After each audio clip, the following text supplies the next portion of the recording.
Hey everyone, welcome to week 2. So today's lecture, what I wanted to do was I wanted to shift our focus and talk about rhetoric and argument. Now the rhetoric and argument part of class is always loads of fun. Students love when we get into rhetoric and argument. So there's something that you should know before we get into talking about argument, is that rhetoric and argument are linked. You can't have one without the other. So before we can get into looking at arguments, we need to look and define the term rhetoric. Now, if this was a ground class, and I'd ask students, hey, define the term rhetoric. And I generally would kind of get 3 responses. I'd get students who looked panicked, they've never heard the term rhetoric before, and they look like they want to cry. Then I get some of the brave students who basically think they've heard the term rhetoric. They're not sure that they know what it means, but they've heard the term rhetoric. And then every once in a while I'll get a brave soul who thinks they know exactly what rhetoric is. So what we're going to do is we're going to slow down a little bit, because there may be some students who are watching this video and just have never heard the term rhetoric. So what we're going to do is we're going to slow down. We're going to talk a little bit about rhetoric, and by the end of the video I'll give my definition of rhetoric, and then one of the discussion board questions will be based on what you think of this lecture and how you would define rhetoric. So if you're one of those students who has never heard the term rhetoric, it's okay, you're in the right place. And so the first thing I would want to do is I would talk about people who use rhetoric, because it's safe to say that we know that there are people who use rhetoric. We may not know what the definition of rhetoric is, but we can always assume that there are people who use rhetoric. So let's figure out who the people are who use rhetoric. So in a ground class, when I ask this, the first response that people come up with, people can always say politicians. Politicians are always associated with rhetoric. And if you think about it, in the last year or so, right, we got into a really heated and nasty political campaign. Maybe over the course of the last year you heard President Donald Trump is using rhetoric. Maybe in the last 6 months you've heard that President Joe Biden is using rhetoric. Okay, so we know that presidents use rhetoric, right? So it's important. We still haven't defined the term. The second group that students can always define rhetoric is lawyers. Students always define lawyers as using rhetoric, which would make sense because lawyers are always making arguments, so it would make sense that lawyers would use rhetoric.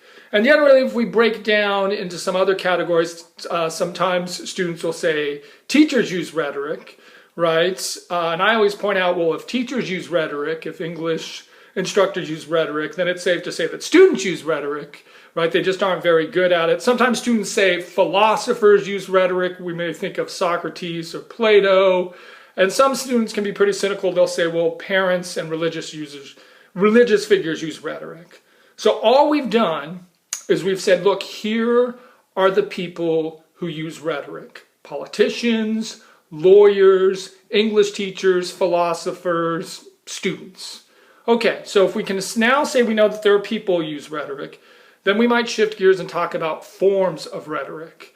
So we might ask, well, what is a form of rhetoric? So if I were to say, hey, right next to me I have a guest speaker, and I were to bring in, say, former President Barack Obama, and right now he's going to use rhetoric. What's he doing? And most students can go, well, okay, former President Barack Obama, he's speaking, he's using his words, he's giving a speech. So the most common form of rhetoric is a speech, right? A speech is probably the most popular form of rhetoric. And then I'll ask students, well, how many people have seen former Barack Obama speak live in person? And it's interesting, I used to at one point in time get some students who had actually seen him speak live in person. I had some vets in class who had the opportunity to see him, but most students hadn't seen Barack Obama speak live in person. I said, well, how is that possible? And they'll say TV. Well, then TV becomes a form of rhetoric. If TV is a form of rhetoric, that might mean things like film. Movies are a form of rhetoric, right? So we could talk about technology. Right? The internet is a form of rhetoric, right? Emails, Facebook could be a form of rhetoric. If we think of people who might use rhetoric, might be writers or Journalists might be the people who use rhetoric. That form of rhetoric might be a newspaper or a magazine or a book. So if we just stop and think about what we've talked about, we know there are people who use rhetoric: politicians, lawyers, English teachers, philosophers, those pesky English students. We know there are forms of rhetoric whether it be a speech, TV, a movie, Facebook, the internet. So I'm now going to give you my definition of rhetoric. I'm going to give you my definition of rhetoric. And my definition of rhetoric is words that are used to manipulate, to deceive, and to con people.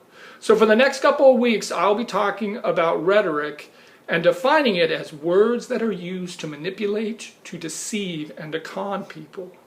So here's what I want you to do. There's a discussion board after you watch this video, and I just want to know, based on this lecture, how would you define rhetoric and why? You can agree with me, you can disagree with me, but just attempt to define rhetoric, and then I'll go through your discussion board posts, and that'll give us something to play around with as the next couple of weeks we're going to examine how rhetoric works. I'm looking forward to seeing your thoughts and ideas. It's going to be a lot of fun, but just remember that I define rhetoric as words that are used to manipulate, to deceive, and to con people.